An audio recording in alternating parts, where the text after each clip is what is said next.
Le 15 de France repart de Nouvelle-Zélande après 3 matchs sans aucune victoire contre les tout noirs. Malgré ça, la fédération va devoir payer un excédent bagage au retour, puisqu'on voyagera avec une valise en plus, celle qu'on a pris au deuxième match. Les Français ont perdu leurs 3 matchs, mais ils n'ont pas vraiment tout perdu. Quel joueur mérite une place parmi les joueurs premium dans le futur?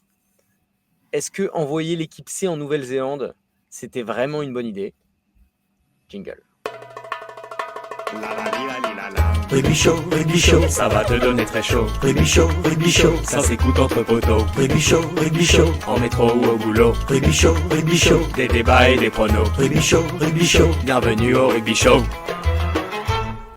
3 fois rien, c'est ce que titrait le Midi Olympique ce lundi en début de semaine. Alors Thomas, je te propose qu'on se pose un peu des questions, qu'on fasse un peu le bilan de ces tournées. On a l'impression qu'on est pas loin à chaque fois, pourtant on perd quand même 4 essais à 1 sur ce dernier match. On sauve, je crois que les Blacks passent 8 fois la ligne et marquent quand même 4 essais. Alors moi je vais te commencer par une petite question. Est-ce que c'est une défaite encourageante, cette petite 3e défaite en fin de tournée contre les All Blacks? Ah ouais, toi, je sens que ça t'a traumatisé les défaites encourageantes pendant les années 2010. T'as envie d'en reparler tout le temps. Heureusement, on a tourné la page de ces défaites encourageantes. On est parti sur pas mal de victoires écrasantes. Sauf là, ça faisait long. Enfin, je pense que sous l'air Galtier, on n'avait jamais pris une branlée comme on a pris au deuxième match. Et puis là, troisième C'était la match. plus grosse. Ouais, troisième match. C'était un peu le match que visait Galtier, je crois, en termes de s'il faut qu'on en gagne un, ça sera peut-être celui-là. En ayant fait des tests au premier et au deuxième match, fait pas mal tourner l'équipe entre les deux. Et j'ai l'impression qu'il a fait une synthèse de ces deux équipes au dernier match. Défaite encourageante, bah ouais, en vrai, quand t'envoies une équipe comme ça en Nouvelle-Zélande et que t'arrives avec des mecs inexpérimentés et que tu prends pas une branlée, pour moi c'est encourageant. Ouais, c'est encourageant, surtout quand tu regardes un peu les résultats de la dernière tournée en Nouvelle-Zélande sur la terre du long nuage blanc. On avait quand même pris 52-11, suivi d'un 26-13, et on avait fini par un ridicule 49-14. Donc on revient quand même de loin. 3 défaites, à part la deuxième, comme tu as dit, qui était une belle valise avec un supplément bagage. Cette dernière défaite, elle est plutôt encourageante, mais bon, faut quand même pas se voiler la face. Comme je te l'ai dit là, il y a quelques secondes, 4 essais à 1. On a eu, je crois, 6% de possession dans les 10 dernières minutes du match. Donc bon, on était quand même loin du coche, et même si c'est encourageant avec une belle équipe C, je sais pas trop à quoi ça sert, quoi, au long terme, cette défaite encourageante. Ouais, bah après, on peut se demander si on aurait pu espérer mieux aussi, hein, parce que quand tu vas faire une tournée en Nouvelle-Zélande, alors c'est bien beau de faire des tournées avec ton équipe C au Japon ou en Australie quand l'Australie va pas bien, ou en Argentine. Et après, tu te dis, est-ce qu'on aurait pu espérer mieux? Bah, pas sûr. Je pense que c'est un peu le tarif. C'est le tarif pour toutes les équipes A qui vont en Nouvelle-Zélande. Alors quand on va ton équipe C, alors je dis pas que c'est impossible de gagner en Nouvelle-Zélande. L'Afrique du Sud le fait souvent. L'Irlande l'a fait il y a pas longtemps. Mais nous, avec cette équipe-là, je sais pas. Toi, tu penses qu'on aurait pu espérer mieux? Ouais, je pense qu'on aurait pu peut-être espérer mieux avec une gestion un peu différente. Tu vois, tu disais tout à l'heure que Galtier il avait ciblé le 3e match. C'est ce qu'il avait annoncé.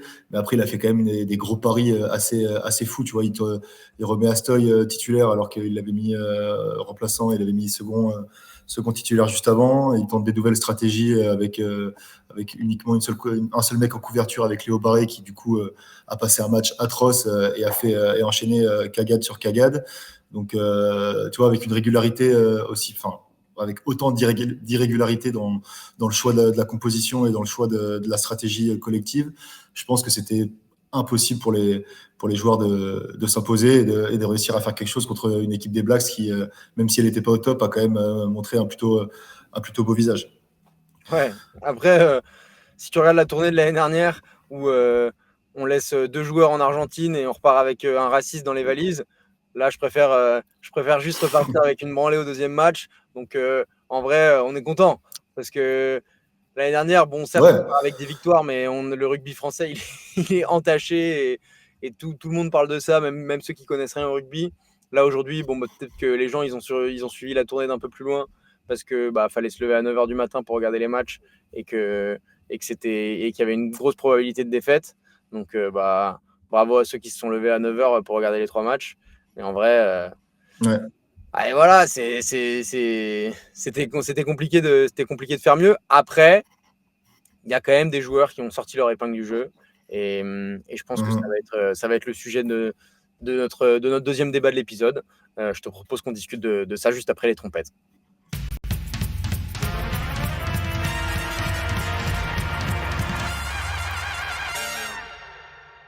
Tu l'as dit, Thomas, pari réussi pour Fabien Galtier. Il n'avait pas du tout annoncé vouloir gagner les 3 matchs. Il avait annoncé vouloir faire éclore des nouvelles pépites ou alors donner du temps de jeu à des mecs qui en avaient besoin, qui étaient peut-être un petit peu dans l'ombre. Je pense qu'on va parler des mecs qui ont tenu leur rang. On pourra parler aussi des joueurs qui se sont relancés et d'autres qui se sont révélés.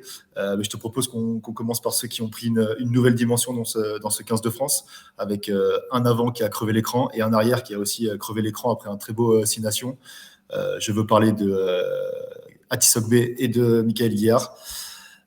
Clairement, je crois que ils ont enchaîné 3 matchs, non en tout cas, Atis Ogbe, 3 matchs en tant que titulaire dans cette tournée. Je trouve qu'il a fait un plutôt bon match là, pendant ce 3e match, même si offensivement, bon, on n'a pas eu grand-chose à se mettre sous la dent. Et lui, c'est un mec qui relance du parking et malheureusement, il n'a pas pu trop le faire parce qu'il n'a pas été aidé par ses coéquipiers forcément. Mais c'est quand même rassurant. C'est des mecs qui vont peut-être renverser dans la hiérarchie des joueurs premium. Ouais, bah, si tu mets Atis Ogbe avec un numéro 8 dans le dos, ça fait un Michael Guillard. On dirait vraiment un grand frère et un C'est vrai petit qu'ils ont un frère. peu le même look. Même coupe de cheveux. Ouais, Guillard n'a pas joué le 2e match, mais c'est sûr que les deux, ils ont été monstrueux. Ils m'ont fait grave plaisir. Il n'y a pas eu que qui ont joué et qui ont régalé, mais c'est sûr que quand tu vois ces gars-là, Atis Ogbe, il est clairement en train de prendre une place de candidat dans la rotation au poste de triangle arrière. Il est polyvalent 15 et ailier. Et du coup, potentiellement, tu as aujourd'hui Ramos, Bielbiarré, Penaud et Atis Ogbe, j'ai envie de dire. Ouais. Après, malheureusement, tu parles de la rotation. Galtier, il est quand même très concentré sur le fait de mettre un 6-2, donc ça laisse pas beaucoup de place pour un remplaçant au poste d'ailier ou au poste de 15, même s'il privilégie la polyvalence, et donc Atis Ogbe serait plutôt bien placé.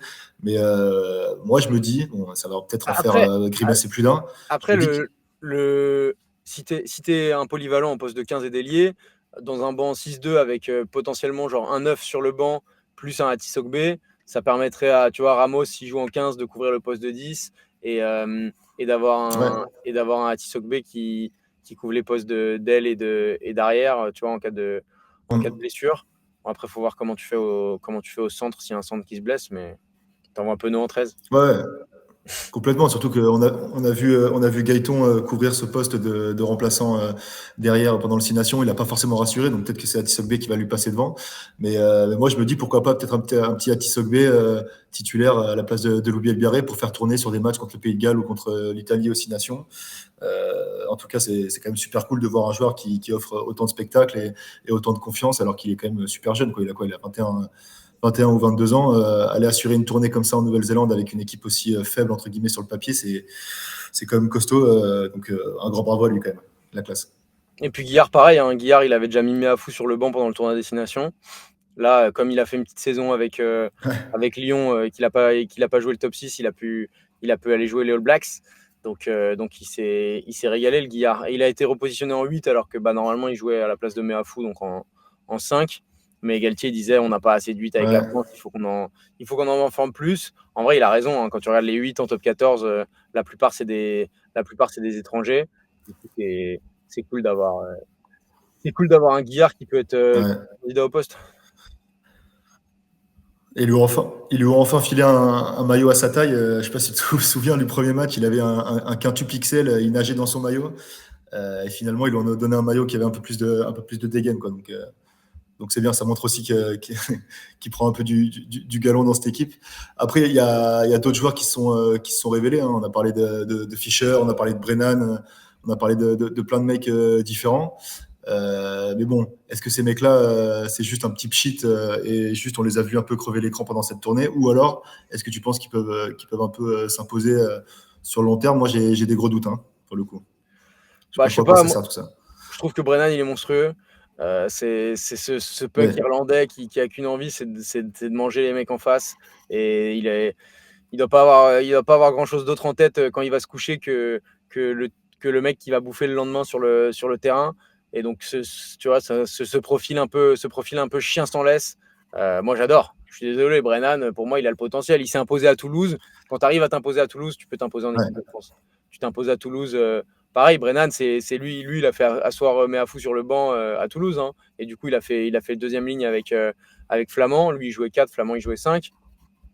Pourquoi pas voir ça en équipe de France? Aujourd'hui, en équipe de France, tu as quand même pas mal d'avenir au niveau de la deuxième ligne. Hein. Tu as Brennan, tu as Flamand, tu as Meafou, tu as Guillard. Ouais. Ça fait des. Tu as un Tuilagi aussi qui n'est pas encore revenu de blessure.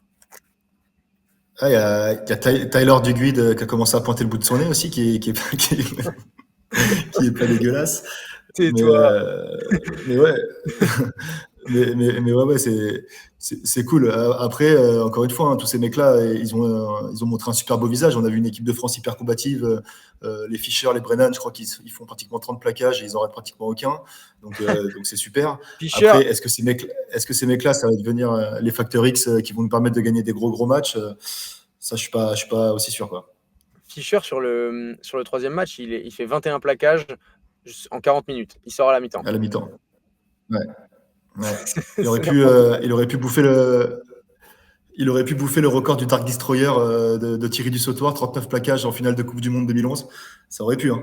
Il y avait un monde où il le faisait. Hein. Il était sur les bases, en tout cas. Ouais. Il était sur les bases. 39 plaquages, en vrai, c'est n'importe quoi. Il y a Guirado aussi qui avait fait genre qui était pas loin du record aussi pendant nos années toutes noires. Ouais, très très noir. En même temps, c'était pareil. Hein. On prenait branlé sur branlé, on faisait que défendre. Donc forcément, les stats en défense, c'est pas mal. Mais surtout qu'un Alexandre Fischer qui était un peu ralenti par ce terrible club de l'ASM et qui va peut-être un peu prendre son envol. Je crois qu'il part à Bayonne. Donc peut-être que ça va lui donner une nouvelle dimension. En tout cas, on lui souhaite. Et moi, après, je te propose, Thomas, de parler un peu des mecs qui ont un peu perdu du terrain, les mecs qui ont un petit peu déçu. Je pense qu'il n'y en a pas eu énormément. Mais il y en a quand même eu un qui a un petit peu fait tâche. Mais est-ce que c'est de sa faute? Est-ce que c'est pas de sa faute?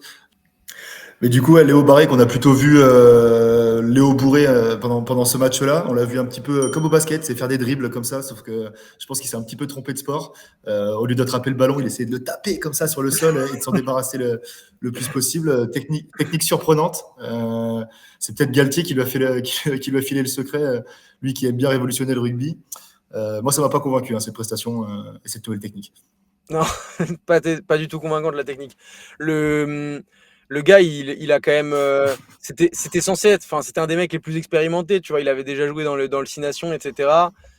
En poste d'arrière, tu as besoin un peu de rassurer. Barré, il s'est un peu loupé, hein, malheureusement. Après, ça ne veut pas dire que le mec, on le reverra plus jamais. Ça ne veut pas dire que c'est un mauvais joueur ou quoi. Mais lui, il a clairement pas gagné des points dans la hiérarchie. Donc, Barré, ça aurait pu être mieux. Si on est sur la partie des trucs qui auraient pu être mieux.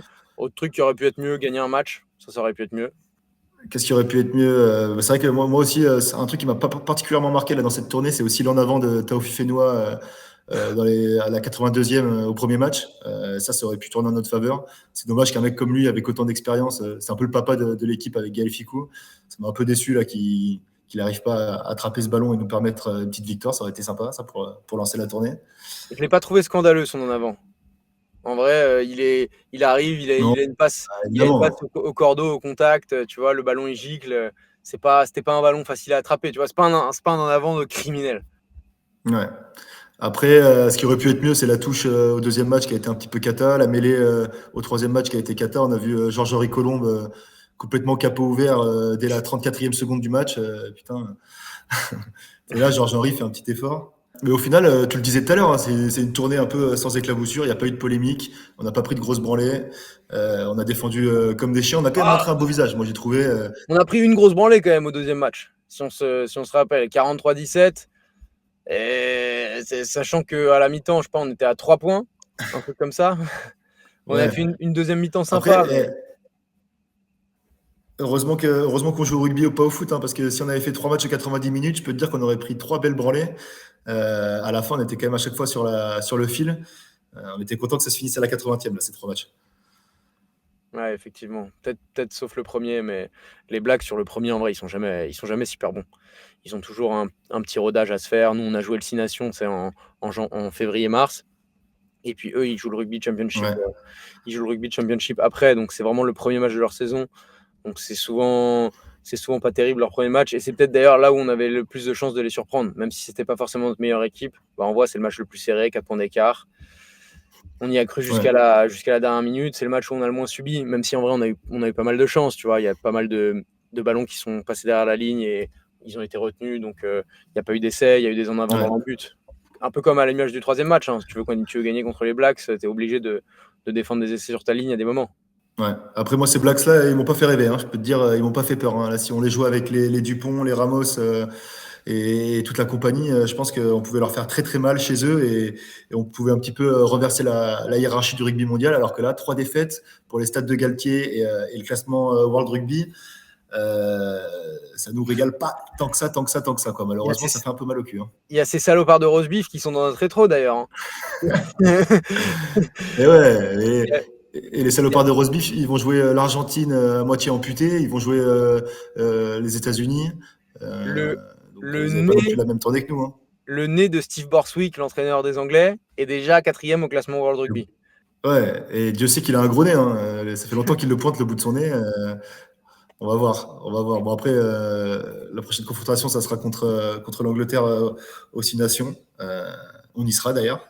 L'équipe de Michou couvrira aussi cette année à venir. Mais bon, ça c'est anecdotique. Le classement World Rugby, bon, c'est vrai que c'est marrant de voir Borswick souffler là, dans le cou, dans le lobe d'oreille de Fabien Galtier, mais au final, ça reste anecdotique et on est quand même au-dessus des Anglais toujours. Hein. Faut non plus se méprendre. Ouais, on est toujours au-dessus des Anglais, ça fait plaisir, mais c'est quand même les grandes ambitions de Galtier. Il faut être dans le top 4 au classement World Rugby, il faut faire 80% de victoires. Et ben là, mon grand, tu fais 3 victoires déjà d'affilée sur une année où tu as 11 matchs, tu es quasi à 30% de défaites. Donc déjà, le 80% de victoires cette année, oublié. Avec la défaite contre l'Angleterre, on va être sur 50% là. Ouais, je suis d'accord. Après, tu vois, genre là, j'ai vu une phrase intéressante de Rugbyrama qui dit une équipe remaniée qui a servi de rustine à un rugby français prisonnier d'un calendrier absurde. C'est vrai que malheureusement, on peut pas faire beaucoup mieux. Quoi. On est vraiment prisonnier, point lié d'un calendrier complètement imblairable et qui nous permet pas du tout de performer sur le long terme et d'avoir de la cohérence, quoi. Bah justement, Elios, j'allais te poser la question dans cette 3e partie d'épisode. Si c'était une bonne idée de faire ce genre de tournée. Et puis, je te demande ça juste après les trompettes.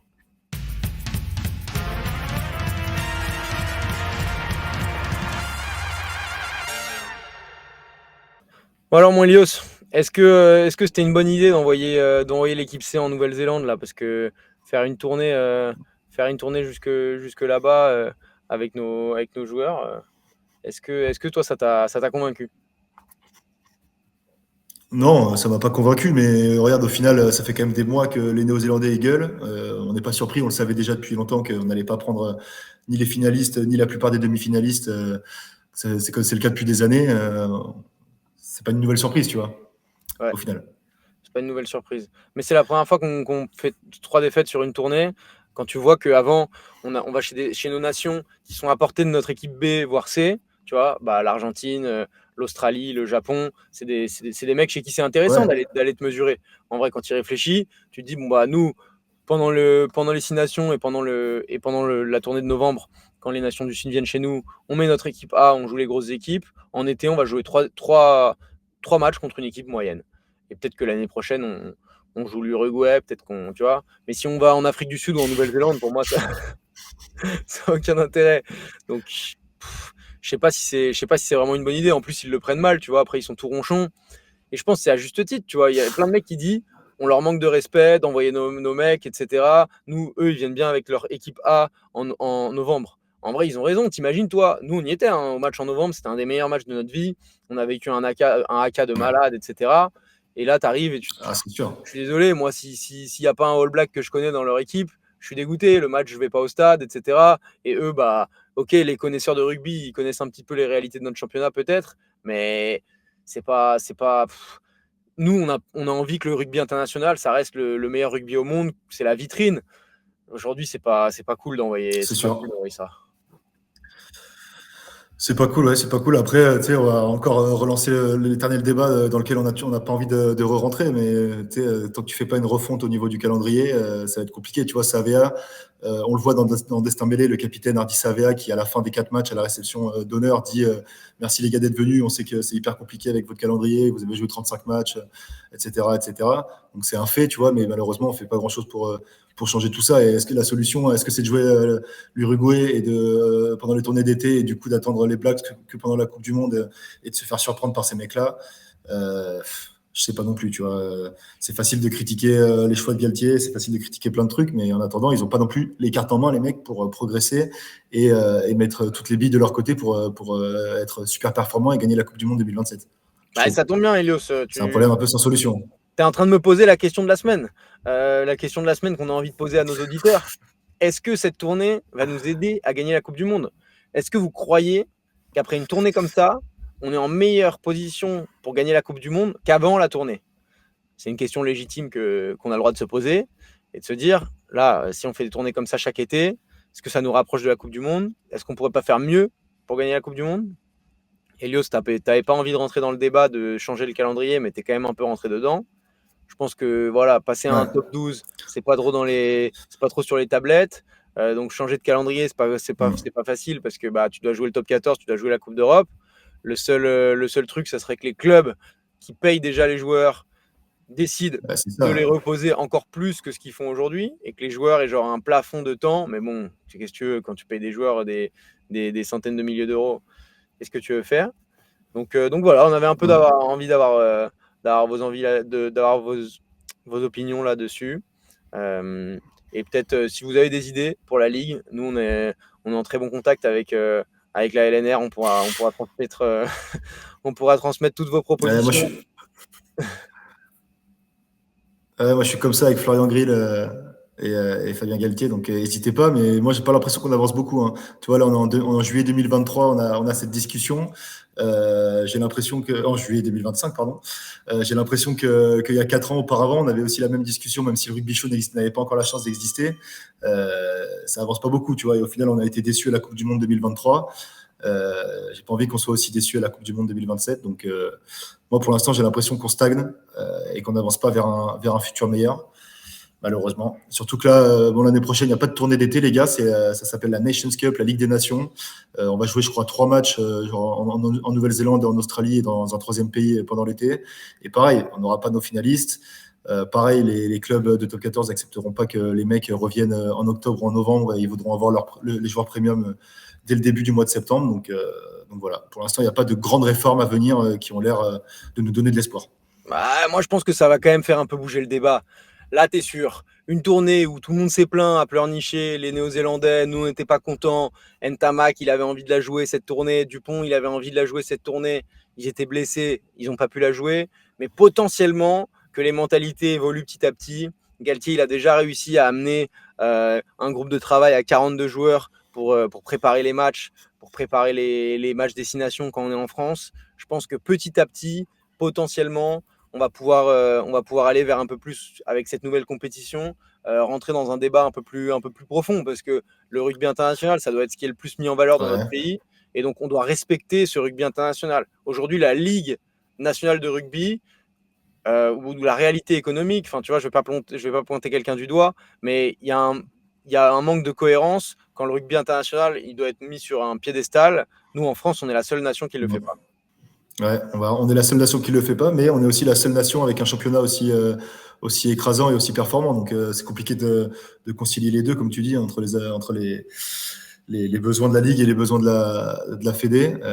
Mais l'année prochaine, encore une fois, on joue 3 matchs en 3 semaines dans 3 pays différents, juste après les phases finales de top 14. Donc, et ça sera 1 an avant la Coupe du Monde en Australie. Donc je pense que c'est un problème qui va être encore repoussé dans quelques années. Mais j'aime ton optimisme. J'aime beaucoup ton optimisme.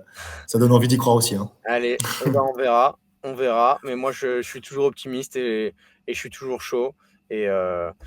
Et donc j'attends de voir ce que ça va donner. En tout cas, merci Elios d'avoir répondu à l'appel du Rugby Show cette semaine, d'avoir fait le petit bilan de cette tournée. Toi qui t'es réveillé à 9h30, à 9h du matin, 3 samedis d'affilée, et Dieu sait que ça t'arrive pas souvent. Ouais.